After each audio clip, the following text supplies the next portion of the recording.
Hickson with co-hosts John Stanberry and Franklin Chansey. This is Backfire.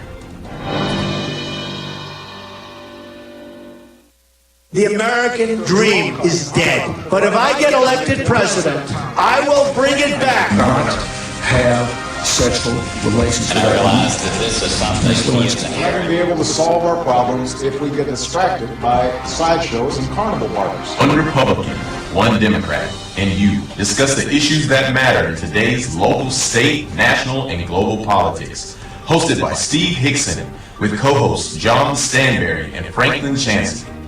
This is Backfire.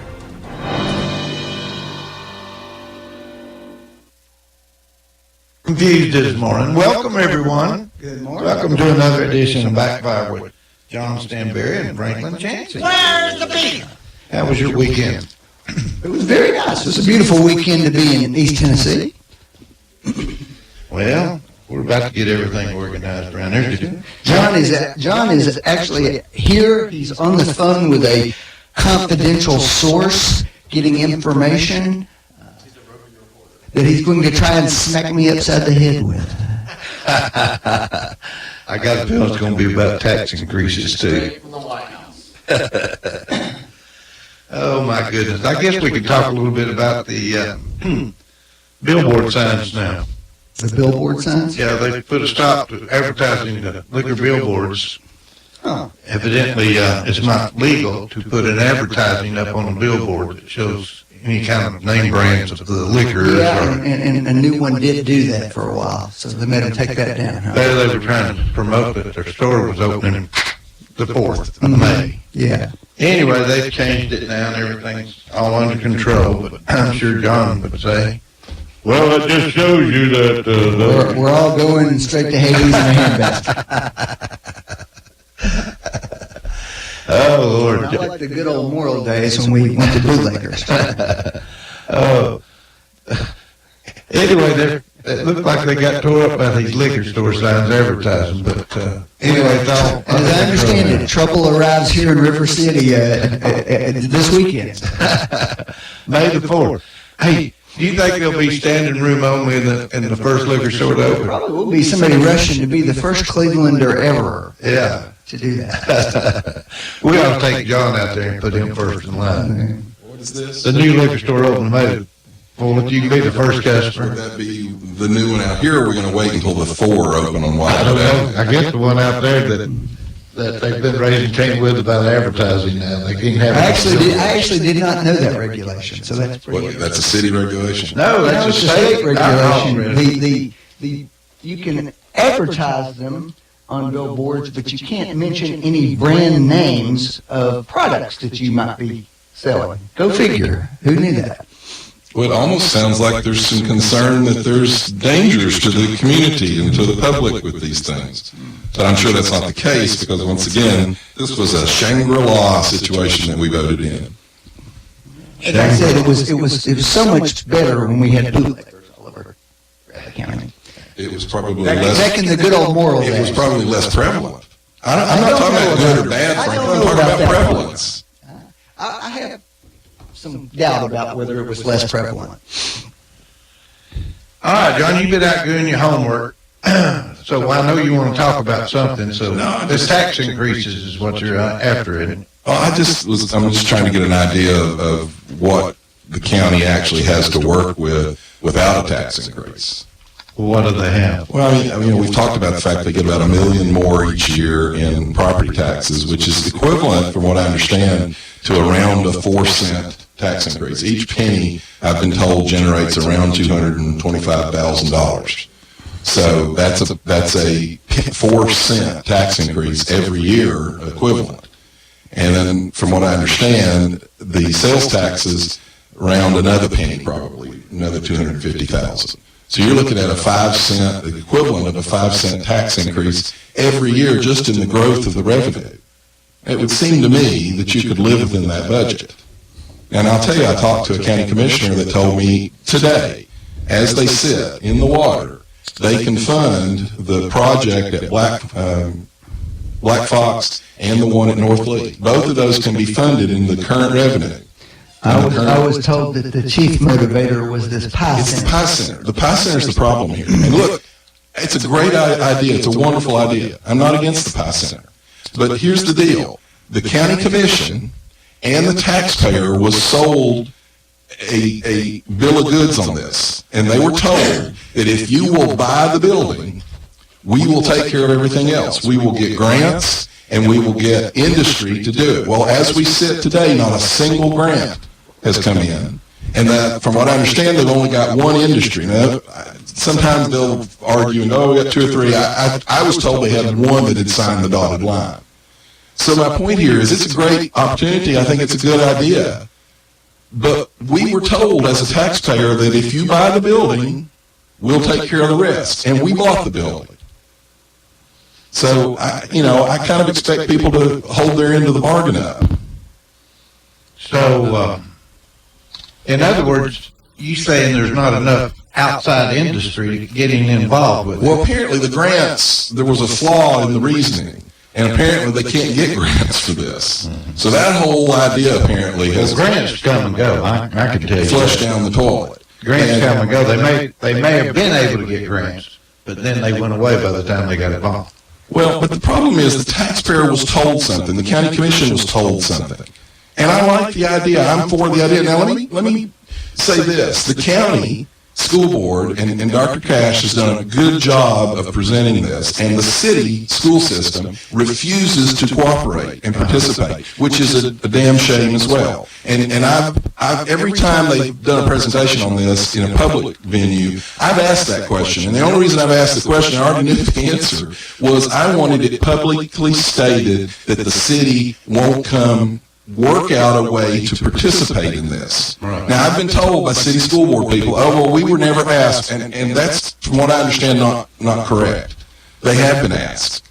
And the problem here, if you really want to think about it, it's a pretty slick move on the city school board's part, because this facility will be open to any county resident. So city students, as I understand it, can probably, if it works like the county high schools work, would be able to go to it. So you're going to get that benefit without having to put forward any money, but that's not really fair. We have 2 school systems. Surely to goodness they could work together on a project as good as this. Well, they don't seem to. What is this cooperation thing you keep talking about? But I want the public to know, though, as we sit, the county commission, with no tax increase, from what I've been told, can fund both the Black Fox addition and the North Lee project. Well, I had one of the commissioners tell me that they thought that the increase would not affect your house payment more than $5 a month. Isn't that great when they tell you it'll only be this much? It's only going to be a little bit. I find that kind of stuff insulting, because as a Republican, that's what we argue about on the federal level. The Democrats will go, well, it's only going to be $50 to the average, homeowner. Well, good morning, John. Good morning. We've got to keep John. Well, call your commissioner. We got to keep John calm. Call your commissioner and ask them why $1.3 million in new money every year is not enough to live with. Ask them why a $3 million bump 3 years ago from in lieu of tax collections was not enough. I am being told that city students will not be able to go to PI unless they are enrolled at Walker Valley or Bradley High But they School. can enroll at Walker Valley or Bradley High Well, School. the county has to accept them. I lived in the city and I went to Bradley High School. Yes, you So you did. can go. My point is, it's a benefit to the entire community, and any child in the county could find a way to get there. And I would certainly hope that the county wouldn't exclude any child in the city. My point is, why can you not figure out a way to cooperate? So whoever's sending us this information, please tell me why we have to have 2 alternative schools, which neither one are maxed out. So we have to, as a taxpayer, we have to fund a city program and a county program. And I will tell you, I talked to Chuck Rockholtz when he was principal of one of them and asked, why can't we have one school? And I was told, because we can't agree on who's in charge. if you have answers to this and you're in the county commission or the school boards or city. The county had the Gold Center over here up and running when the city spent $3.5 million renovating the YMCA for their alternative program. Well, wouldn't you imagine that the answer has something to do with who's actually making the decisions inside the Pie Center when it's being operated as to whether they're going to cooperate with each other or not? Look, the city hadn't sat down and talked to them about it, from what I understand. Well, have they been requested to do that? Yes, they have been requested. They have been requested. Absolutely, they have been requested. We've talked about that. And if they haven't been requested, why wouldn't they make a public request to be involved? Why wouldn't they say, hey, we want to sit down with the county school board and see if we can participate on this? Why not? You know why? It all comes Because down it's to us and money. them. It's It all always comes us down to and them. money. They don't want anybody getting their money. It's not their money. It's the taxpayers' money. That's my point. It would be their money if they could get it. But that's the point. It's still. Well, it is going to be their money. Taxpayers' money. It is going to be their money. Because if there is an increase, no matter what it's for, a portion of that has to go to Well, I will say that. I'm glad you said that, Franklin, because actually, that's another problem with the Pie Center. We're being told that it's a $12.3 or something $million project. It's not, because Franklin's correct. You have to give a third of that money to the city. So if it's a $12 million project, it's actually a $16 million project. Well, I'd say we And need. you know what? If I've annoyed someone out there in the city, then prove me wrong, and at your next school board meeting, announce that you all are sending a negotiation team to the county to figure out how you all can cooperate on this. Just for historical purposes only, when was the last county tax increase? It's been a good while. No, I mean, is it more than a decade? I think it is, yeah. Oh, I'm sure it is. 15 years? It's probably close to 2 decades. Yeah. So what? You have growth. That's what growth is for. Well, I remember when there was dirt roads down here on Keith Street. Some growth has happened in Cleveland. We grow, the population grows by about 0.5 percentage point. It's around 500 people a year. Actually, it's been 21 years, 1998, I was just told. You see, but to me, I don't care. That doesn't make any difference to me. You should be able to live within the growth of your budget, which, especially when you're looking at over $1 million a year in new money every year. Sometimes that should be true, and sometimes it shouldn't. I mean, that doesn't mean that there aren't new projects in response to new unanticipated things that we needed that are significant enough that growth couldn't take care of all that. And then someday they'll invent something called a bond, that you take your growth money and you finance a bond to pay for those things. Hopefully they'll invent that someday. Well, I want to give you some good news. You know, right across the street from the Pie Center, Lee University built a new baseball stadium. Yep. Really, really, really a nice stadium. Oh, yeah. I happened to stop by there last week or sometime and went in the stadium, watched the ball. I found out, I didn't realize this, but all Cleveland city residents get in Lee University sporting events free. Do you know what that baseball center was? Do I know what it was? You know what it was? It was part of Bradley High No, School. but I mean the new baseball center. Do you know what that is, or was? It was part of. It's called a cooperation. Lee University found a way to cooperate with the Bradley County schools to both their benefits. That's exactly something right. I wish the city would think about. But where I was going is I went into the stadium. I found out it was no admission to city residents. So I went in and I sat down and I watched a couple of innings of the ball game. Lee University's got a great baseball team, by Good the sports way. program. I'm telling you that. But the only sad thing about this was it was their last home game that I went to. So and no they, more. They had one more out of town to end the season, and the season was over with. But I'm telling you, I'm going to be a regular over at Lee University Baseball. I wish I could see their schedules and understand more about what they're doing. I think it'd be a great deal for them to charge admission to that stadium. Well, keep It's in that mind, nice. Ocoee Middle School gets to use that facility as well. I'm telling you, that is a wonderful. Once again, the concept of cooperation. That's a wonderful. Steve, you can get an app on your phone that will tell you when they have games. And you must have gone to the right game because they charge for everything this year. They used to be free for Bradley. You must have maybe the last home game. No, I was told. I talked to one of the professors over at Lee and told them I wanted to know what the schedule was and how much it was to get in, and they came back and said Cleveland City residents don't have to pay to get in. That's not what the people at the gate have told me all year. Well, you must not have an ID. You are kind of sketchy looking. Kind of sketchy looking. Maybe that's it. But the city residents are supposed to get in free. If they're not, I'd like to know. We'll talk about it, because I think it'd be a great thing. Well, it doesn't matter if you get in free or not. It's a wonderful facility and program, and you can pay $2. I think it's worth paying, and I'd like to see a schedule and start wearing some colors over there. You know, let's get some fans, let's get some enthusiasm going for baseball. There's thoughts somewhere down the line of a football team at Lee. They've talked about it. Mm-hmm. Mm-hmm. Well, where would you guys like to talk about this morning? First of all, let me say I went into the Old Timers Hall of Fame this past week, and it was very nice. I want to tell everybody involved that I appreciate that, and there was a lot of old timers there, and we were all old timers. That's all I can say. Is it like Canton? You have a bust there in a line there. I haven't figured out what happens after your. They gave me a plaque. Yeah. And I don't know what happens. I don't know if it's recorded anywhere or not. You know, the history of the old timers. I don't know if that's being recorded. Oh, we're getting a phone call. Let's talk about it. Go ahead, caller. You're live. Hey, guys. This is Stanley Thompson, your friendly property assessor. Hey, Stanley. How are you? I'm doing pretty good, I guess. I'm at home. I've got the flu and the strep, so you tell me how I'm doing. But I've been listening to you guys this morning and want to make a couple of comments.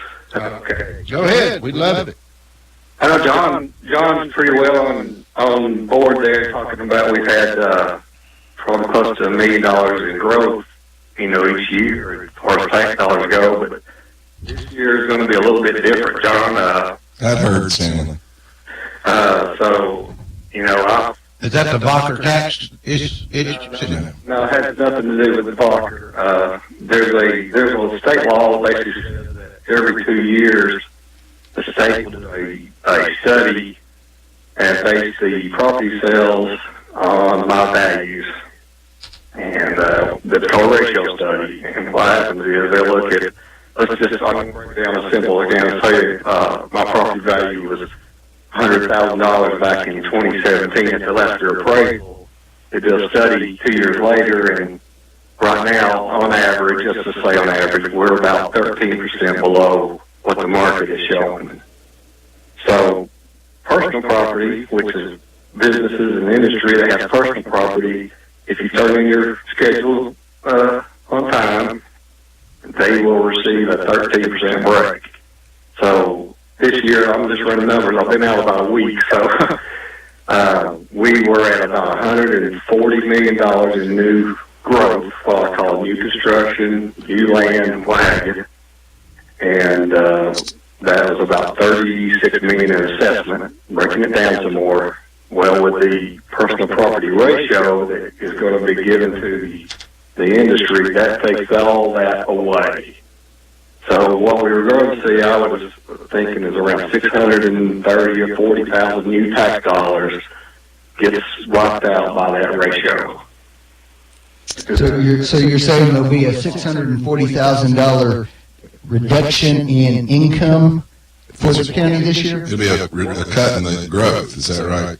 Yeah, basically what we would have seen, what we would call as growth, gets wiped out. What I'm trying to say, there'll still be growth. There won't be as much. A big chunk of it is gone. It's gone. I mean, a big, large chunk of it is gone. So we would still pick up. I know you mentioned, somebody mentioned Key Street, Paul Huff, and that's what people see. Look at all this growth, but what people don't realize when they look at Paul Huff, all that's not on the roll yet because it's not completed. It won't be there, you know, in June or July. It may get a prorated value later, and then we have to take Kmart off the tax roll, go to 25th Street, take a hotel off the tax roll, and a gas station, all that's been taken off. And every time there's a house that becomes dilapidated and gets torn down or something like that, that comes off the roll, right? But all of this stuff's being built at the same time that'll go back on the tax roll. You know, it just flips back and forth, yes. The numbers I brought in last week, Franklin, were over a 10-year period. There were some years we were a little up and years a little down, but it's averaged around $1 million a year for 10 years. And I think we haven't had a tax increase in probably around 20 years. 1998, Stanley. Okay. See, for me, that's something to be celebrated, not something to be lamented.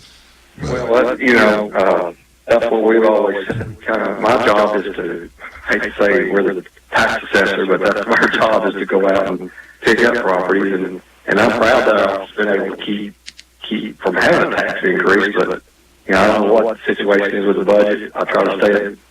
I give them my numbers and let the county commission do their job. Will you be presenting this information to the county commission? I have been speaking to a couple of guys on the commission and letting them know some of the numbers, and I will be talking to them pretty soon. Amy, I have a question for you, and I'm going to say right up front, I don't think the system is fair to you in what you're having to do, but this Backfire situation where they've got a team of attorneys and so forth, and they're fighting their land values, and you know, they're going to come back and get this changed. Now, I don't think it's fair that you don't have a way to fight off a herd of attorneys like this. So what do you think the solution for something like that is in the future with someone like Backfire? Well, I would hope they would not base their pilot on my tax appraisal.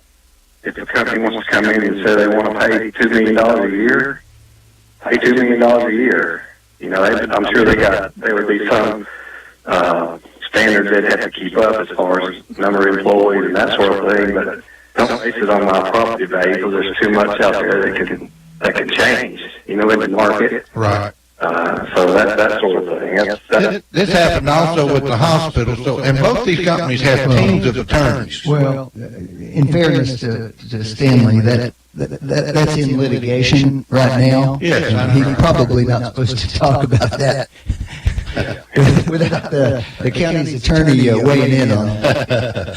Sorry, Stanley, I didn't want to get you involved, but I will say this: I don't think it's fair that you don't have the staff to be able to fight this. Well, every county's that way, except for probably I'd say the big four. You know, you do the best you can with what you got. All right. Anything else, John?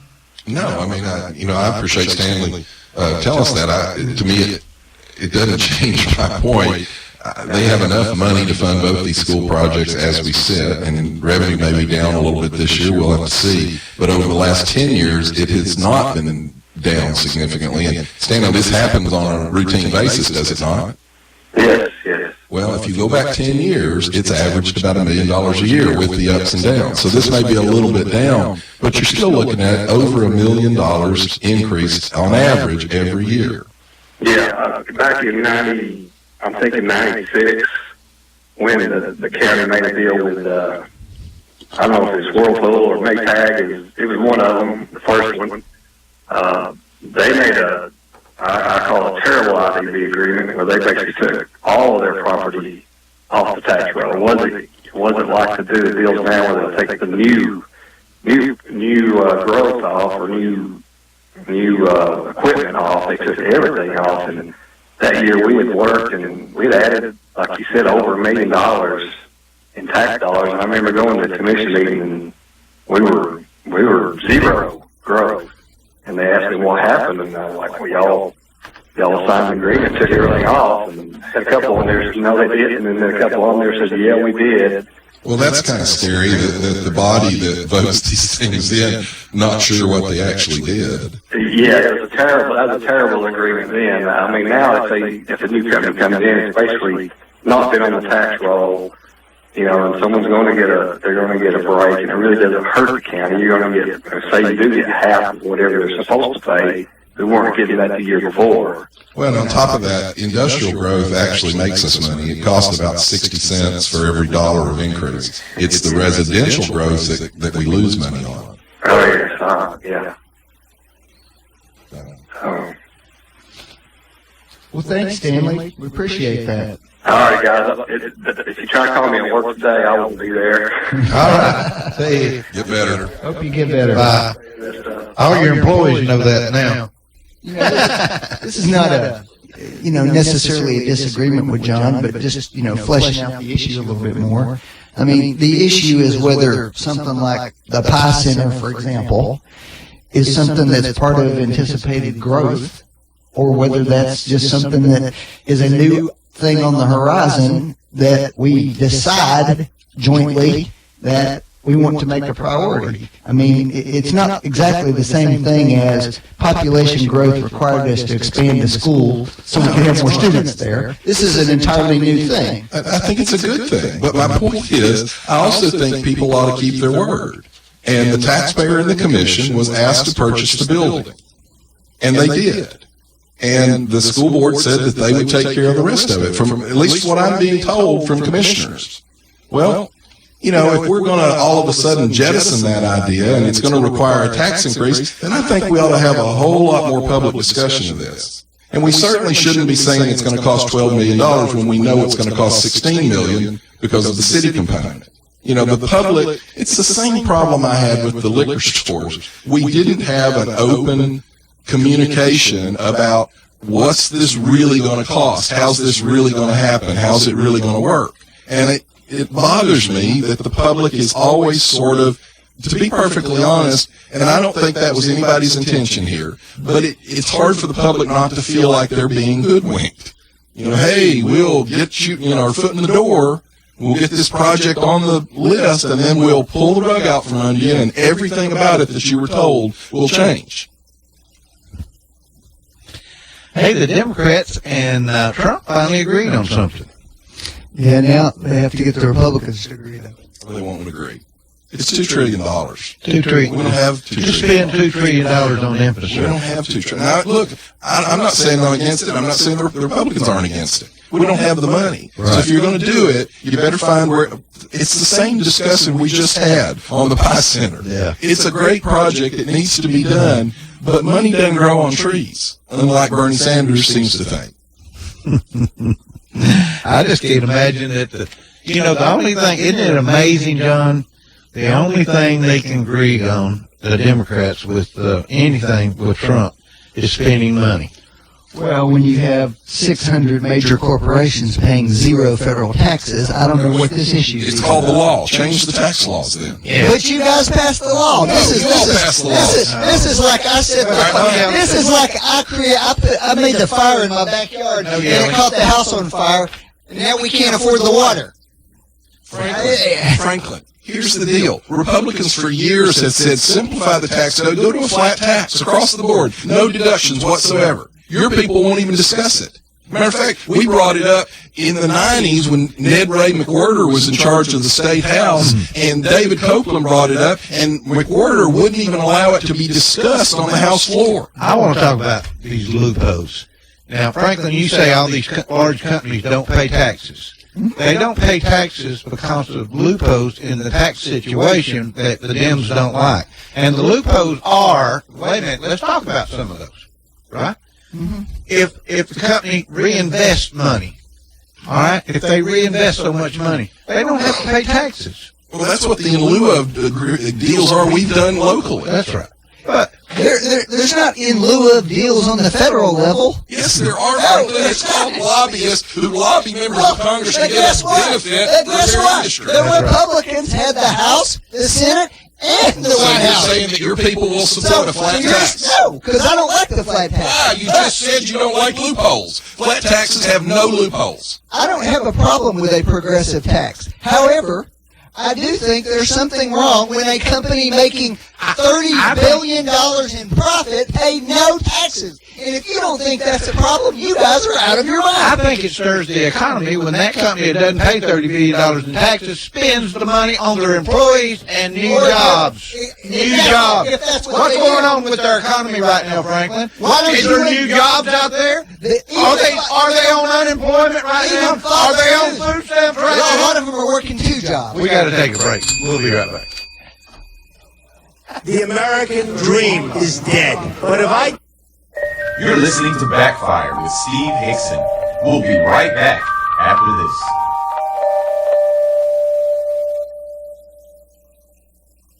Hello, I'm Johnny Cash. And you're listening to WOOPLP, Cleveland, Tennessee. WOOP FM is a broadcasting service of the Traditional Music Resource Center, and we play America's original music.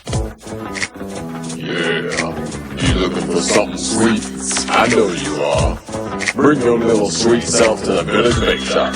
Around since 1961, there ain't a baked good in the galaxy. The Village Bake Shop can't whip up for you. So when you're ready to treat your mouth with a taste you won't soon forget, get over to the Village Bake Shop at the Village Green Town Center. Or give them a call at 476-5479. You dig? We're here at the Trane Heating and Air Conditioning Testing Facility to see how unstoppable their products really are. Inside this climate chamber, it's raining incredibly hard on this Trane AC unit. Clearly, it's hard to stop the train.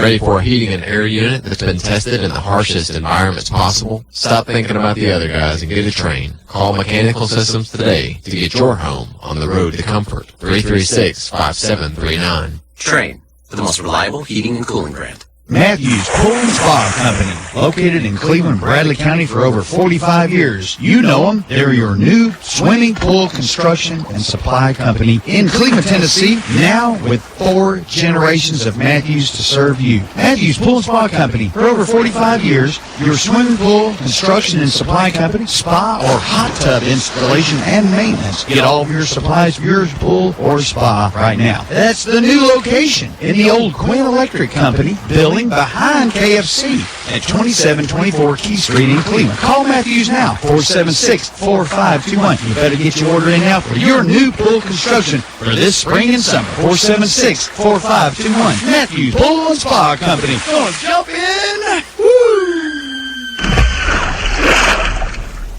No dealers allowed. Jackson Catnapper, family owned and operated in Cleveland since 1933, offering the best with over 70 styles of recliners, sofas, electronic lift chairs, full living room packages. Call Mike now at 961-7239 because Jackson Catnapper now offers sales to the public every Saturday. That's right, every Saturday. From 8 in the morning to 1 in the afternoon. Or call Mike at 961-7239 or go see him every Saturday at 1911 King Edward Avenue, just across from the main plant. Jackson Catnapper, family owned and operated in Cleveland since 1933. 961-7239. No dealers allowed. Attention, Cleveland area creditors. Are you tired of dealing with debtors that owe you money? I'm Jeff Renfro, and I've owned and operated Financial Recovery, a debt recovery specialist here in my hometown of Cleveland for 18 years. We're a licensed and bonded Tennessee collection agency working for a wide variety of creditors, from commercial, manufacturing, physicians, dentists, attorneys, small business owners, to individuals. Look, any kind of business dealing with billing, charge accounts, or even return checks. I know your past due accounts are not a top priority for you, but they would be to me. Let me try to make it easy for you to make a change in the way you've been handling your accounts. There's no contract and no cost to you in most cases, as our fee of only 30% can be added to the balance owed to you. So, whether you have hundreds of accounts monthly and need help with your billing and collection, or you're just an individual and somebody owes you money, let me help you. Give me a call at 400-5376 and I'll come by and see you. That's 400-5376. Financial Recovery, a licensed and bonded collection agency in Cleveland, Tennessee, 400-5376. You're listening to Backfire with Steve Hickson on WOOP FM. Call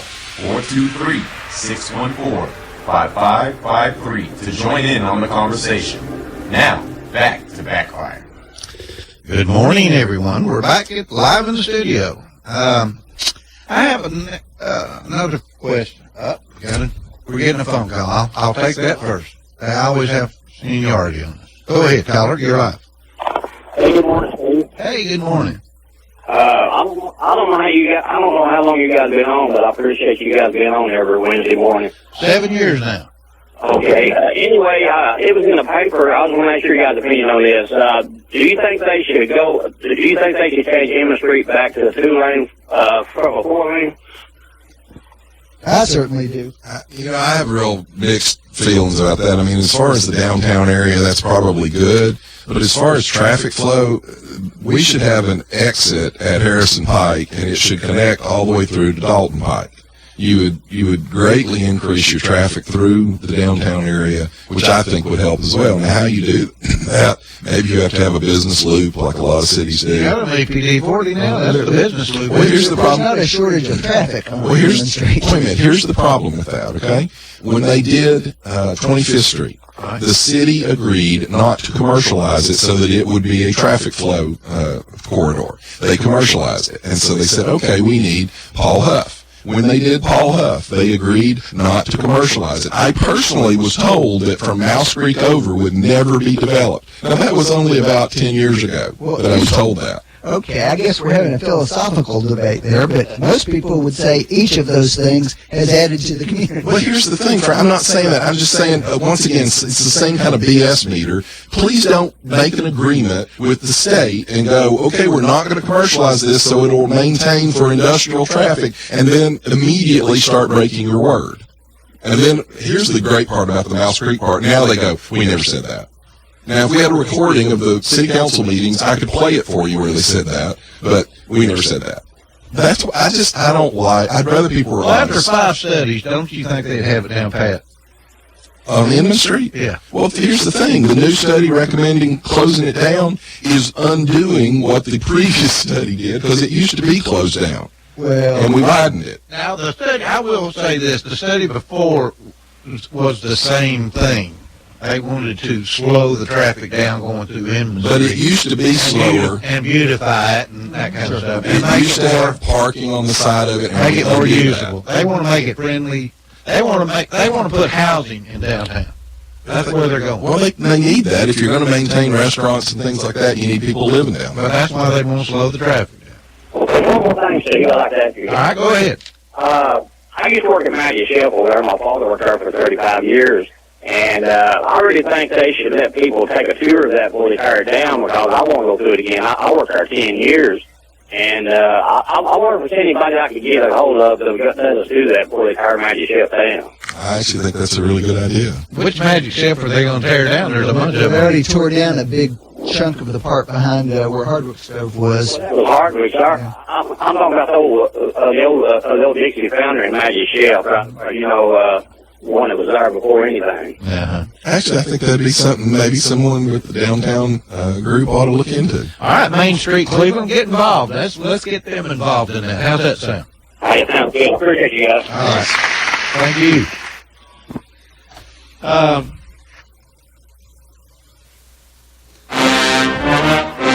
I guess my next question is, what should we do about the Venezuela situation right now? Well, I mean, that actually divides the right and the left. There are people on the right that want to go in. There's some people on the left that want to go in. There are plenty of people on the right that don't want to have anything to do with it. There are plenty of people on the left that don't want to have anything to do with it. I think my personal opinion is that we should stay on the periphery and let them resolve this internal civil war they're about to have, and be prepared to provide some humanitarian assistance when it's over. Otherwise, we end up with another Iraq kind of. Did you see the video yesterday where they were running over the people in the truck? It's terrible. You want to know why that's possible? Tell me. Because they took all the guns away from everybody in 2012. That makes sense, right? Venezuela banned private citizens owning guns 7 years ago, leaving firearms solely in the hands of the army and the police. Now, these are some quotes from Venezuelans.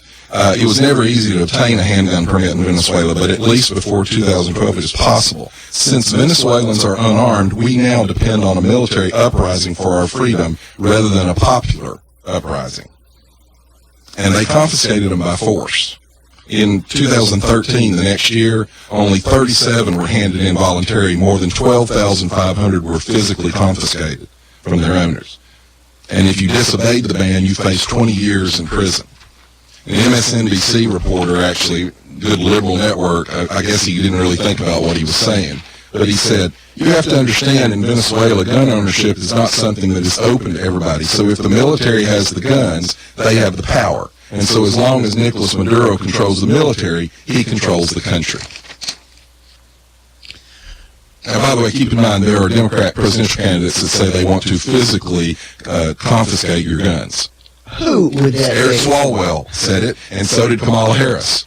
Kamala Harris did. She said that she would give Congress 100 days to do what she wanted them to do on gun control, and if they didn't do it, she'd do it anyway. And she did talk about confiscation. Eric Swalwell outright said, matter of fact, he actually said he would Eric nuke. Swalwell gets about 1/4 of 1% in the polls. He said he would nuke gun owners. Okay. Frankly, he's your guy. I don't care if he gets 1% or not. He's your guy. Franklin, you're going to have a hard time coming election time on who to pick.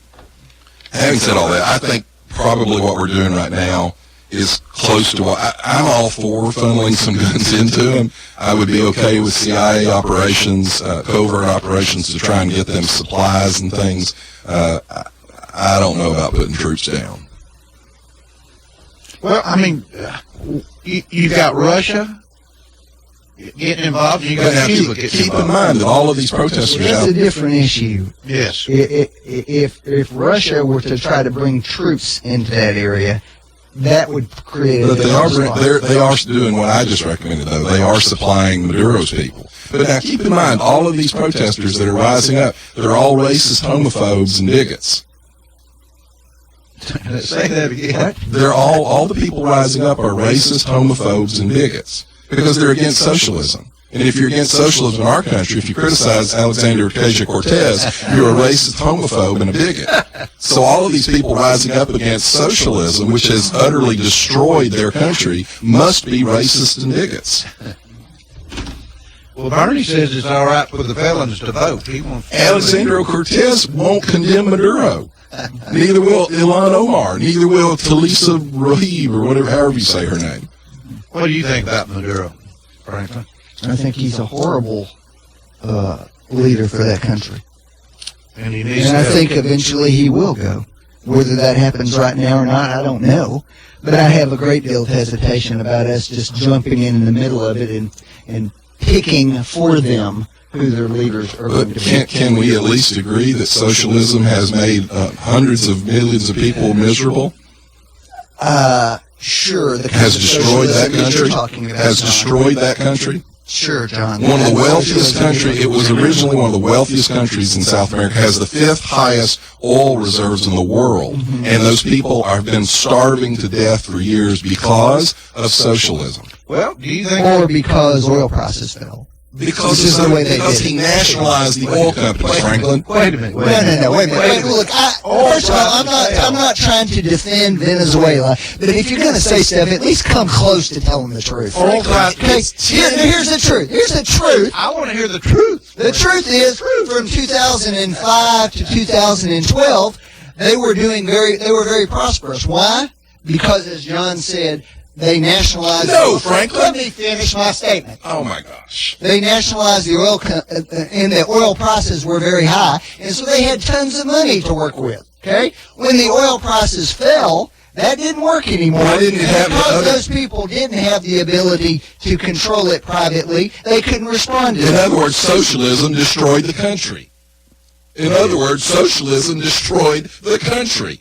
They have 10 million % inflation right now. I know, John, that you're incapable Franklin, of you having... just made my point. Well, I'm not trying to make any point yes or no. I'm just asking for us to have a conversation where we talk about facts instead of your stupid, oh my God, socialism. I'm going to go right back through your argument. You said they nationalized the country. or nationalize the oil industry. And then when the prices fell, nationalize means they took it over. They took it over from the private enterprise and started running it from the government side. When the oil prices, that's what happened. Everything was fine until they did Well, now let's not say everything was fine. and when the oil prices dropped, because they didn't have private industry in control, which could have adapted, they destroyed the country. So what you just said, your own logic, is had they not had socialism, they would have been able to respond, once and they would again, have survived. John, being incapable of listening. Are you taking up for exactly socialism? what No, you I'm not said. taking up for anything. I'm saying if we're going to have a debate, let's talk about facts. Well, let's talk about it. Are you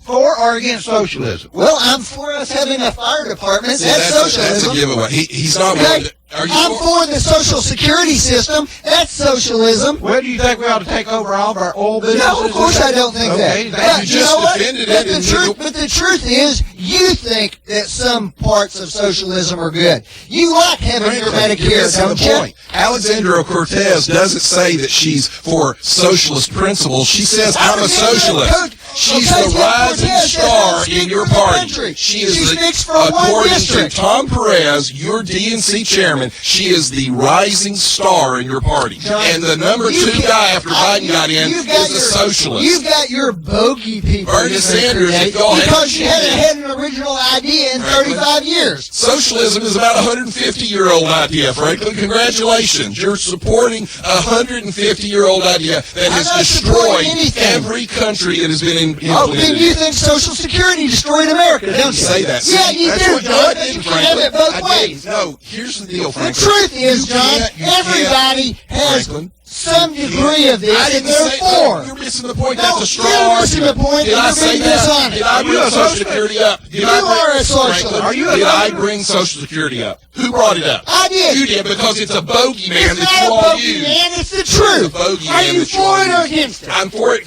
not Are you collapsing, for Franklin. having Is a it collapsing? Is it collapsing When's as the we last speak? time you used the Is it military? Social Is it Security being managed collapsing? properly?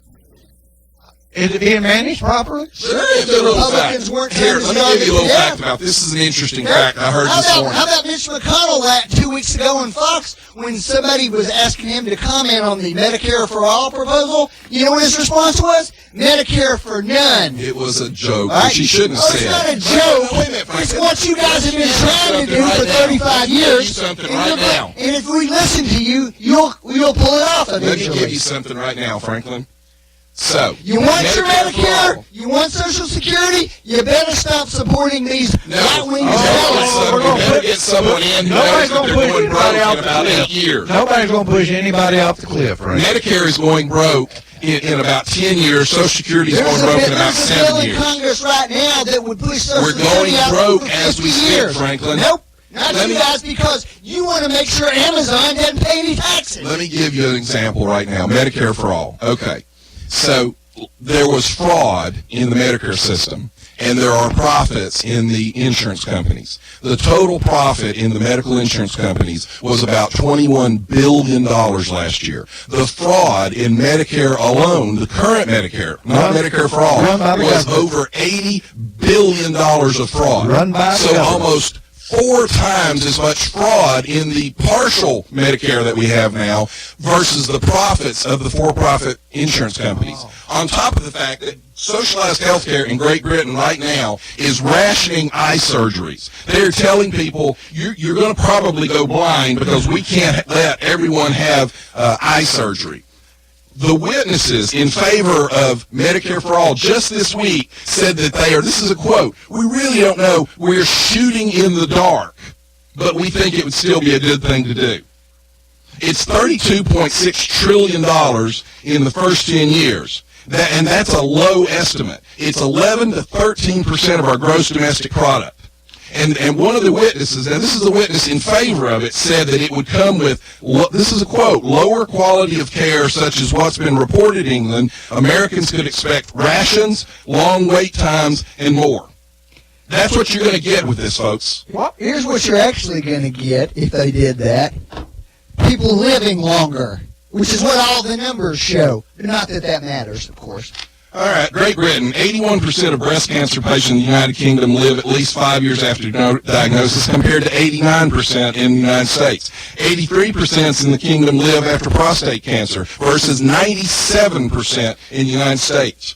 In 2018, Royal College of General Practitioners found that more than 750 practices could close. These are medical doctors in the next 5 years, largely because heavy workloads are pushing older doctors to retire early. And by the way, they're on the verge of outlawing leaving the country to get medical care. So if socialized medicine is so great, why would Great Britain, the example that Bernie and people like you use, Franklin, why would they have to outlaw leaving the country for health care? Kaiser Permanente, the biggest. You gonna answer that? The biggest healthcare company in the country, okay, tracks all this, and they have us 15th on the healthcare quality outcome index. Let me give you an example of that. All these countries he's talking about. Let me give you an example of that. For example, infant mortality rates. We are the highest infant mortality rates. Wait a minute. Let me say this, Franklin. We are the highest infant mortality. You're going to give your bogeyman theory. No, I'm going to give you facts. You said you wanted a factual presentation. So he's not going to let me say it, folks. You see that? He doesn't want this out. He doesn't want to deal with it. It's not a misleading.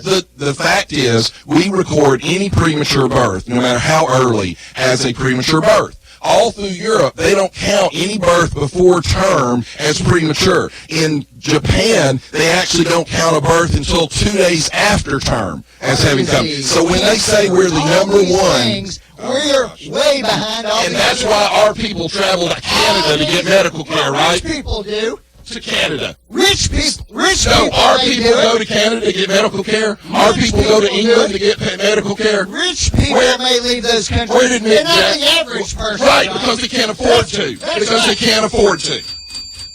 Calm down, everyone. Nobody cares about the actual outcome. Why would a rich person leave the country if the health care is so good? Why would they leave? Can go get a private, cushy suite. No, because they get the best in the world in the United States of America. And they can charge you millions of dollars for it. Well, Franklin, I'm not going to sit here while you badmouth the United States of America. Well, he took up for Venezuela. He thinks communism's okay over there. Is badmouth the United States. God bless America. You know what? Land of the free. Oh, wait a minute. We can't sing that because Kate Smith is a racist. If you guys could sing, it would be. Kate Smith is a racist. Steve can sing. John, that's right. All right, guys, calm down. All right, we got more to talk about here. Let me ask you something. The bar hearings start today at 10 o'clock. Mm-hmm. It's going to be a bad day for Bob Barr. I want to ask the darn question. What do you think the Democrats are going to learn by Barr testifying to them today about the Mueller report that they found nothing wrong in? Well, first of all, that's not what the Mueller report says. Well, sorry, it does. And number two, hey, you got to accept it just like the election. There was nothing there, Franklin. Well, that's not what the Mueller report says. Oh, it says what? What did he charge anybody with? Well, he charged 27 different people. Oh, none of them involved collusion. All process crimes. A lot of it crimes before they were even involved. Let's take a call real quick, then we'll get your answers. Go ahead, caller. You're live. This is Country Boy Produce over here on Wildwood. What about these 4 liquor stores they're going to put over here? I think it's going to be terrible for the community. Well, how's that supposed to build up a community if they're bringing stuff like that? Well, I agree with you completely. But over here, they're going to be drunk in the parking lots. Well, look, I had a liquor store guy tell me they don't make any money off people like you and Franklin that buy every now and then. They make money off the guy that comes in every day and buys a half pint or a pint. Right. And that's going to be terrible for that community. All right. The homeless shelters over here, where do you think some of them people are going to be hanging out at? Well, you go to the city council and ask them why they didn't think about that. You know, I was asking Brody, I said, I'll just get that load of water bills, cut a hole in it, and I could cross merchandise out here in the parking lot, probably. All right. You know, I mean, I don't think that's good for the community, and I think they ought to open that Harrison Pike exit up. That'll take some of that traffic flow off. I think once it gets open, it'll all calm down. Everybody will be happy. Yeah, because they're all going to be drunk. No, half of them will go broke, and everybody will be happy. Like a bunch of roosters in a hen house, they all get their feathers stood up, and then they calmed down after they knew that it was the right decision to make. All right, caller, thanks. Thank you, buddy. Bye. All right, let's get back to our conversation here. We were talking about the Barr hearings today at 10 o'clock, and I wanted to know what in the world the Democrat thought they were going to get out of talking to Barr, the Attorney General, who found nothing wrong with the Mueller report, and the Mueller report found nothing wrong in their investigations.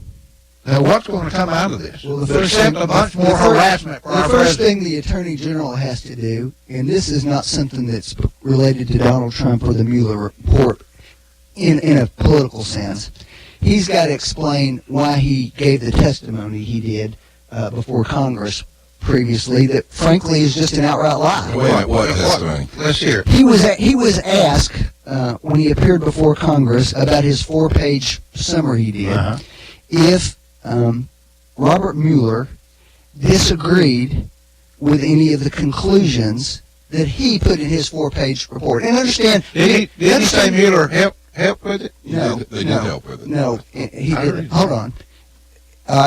Not whether Mueller liked it or not, or agreed with it.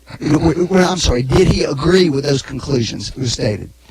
And he testified under oath that he didn't know what Bob Mueller thought about that. Well, now we know yesterday that Mueller had actually sent him a letter 12 days earlier complaining about the 4-page letter as having mischaracterized what the report actually said and did. All right. So, now hold on, let me finish. And I don't care if this is a Democrat or Republican, I would say the exact same thing, okay? This is the chief law enforcement officer for the United States of America. That oath has got to mean something when you're testifying in What front did of Congress. Barr do when he got that letter? What did he do? Or have you kept up with this story? Well, it just came out yesterday. Well, yes, so, and Barr's already responded. Do you know what he did? He called Mueller, personally called Mueller. He had a conversation with Mueller, and he asked Mueller, he said, is my summary incorrect? And Mueller said, no, it's not. But the media coverage of it has been skewed. Mueller was criticized. Mueller agreed that his letter was correct. And that's what he's going to tell today. And by the way, why don't you all elect... The lying media is skewed. Frank, the letter speaks for itself. Why don't you all elect... By the way, he's also going to talk about the idea that they were actually surveilling. We now... There's a pretty good idea out there now that the Carter Page FISA warrant was not to surveil Carter Page. It was because they have been surveilling Americans for about 4 or 5 years, and they are actually surveilling the Republicans and the Trump campaign way before that. And so the FISA warrant was to cover for surveillance they had already illegally done. What's this new deal they just came out with where they found almost $1 million that Obama spent on the FISA report? Well, Obama set a record again for transparency. Second year, Obama administration set a record for the times the federal employees told citizens, journalists, and others that despite searching for records requested, they couldn't find a single page of the files requested. They are the least transparent administration we've seen in decades. But did you hear it came out late last night, I think, that they've now came up with almost $1 million that the Obama people paid, along with Hillary Clinton at the same time. Well, that's all part of this. They think the Steele dossier was created to simply be able to use it to get a FISA warrant to cover illegal surveillance they had already done. And you're going to get into this. You leave out the fact that the Steele dossier was like 1/20th of the information in the FISA. Actually, we don't know that at all, frankly. Well, that's what the Republican chair of the Foreign Relations Committee said. They paid almost $1 million to Fusion GPS at the same time Hillary did, the Obama campaign did. And you forget that Steele had been willing to work with Republicans also. Do you know he was been nonpartisan about it. He's not a Democrat or Republican. Steele? Hey, well, first off, he's a discredited British spy. He wasn't discredited. Do you know who Admiral Mike Rogers is? Yes, I do. Do you know what happened to him? He found out about the illegal wiretapping. He went to Trump Tower and notified them, and they abruptly, the same day, moved from Trump Tower. This is after they're elected. he told them that the FBI was actually wiretapping them, which you all denied and turned out was actually true. And they immediately moved from the Trump Tower. Wiretapping them. Oh, see, he's going to play the semantics. They were surveilling them. How's that, Franklin? And so they immediately moved from there out to his golf course because they knew that they had been compromised in that position. 2 days later, the James Clapper and Ash Carter recommended the removal of Mike Rogers from his NSA position. That didn't happen, but then Rogers ended up retiring. So basically, Rogers was a whistleblower, told the incoming president that he was being illegally surveilled, and they fired Rogers. Well, he wasn't being illegally surveilled, number one.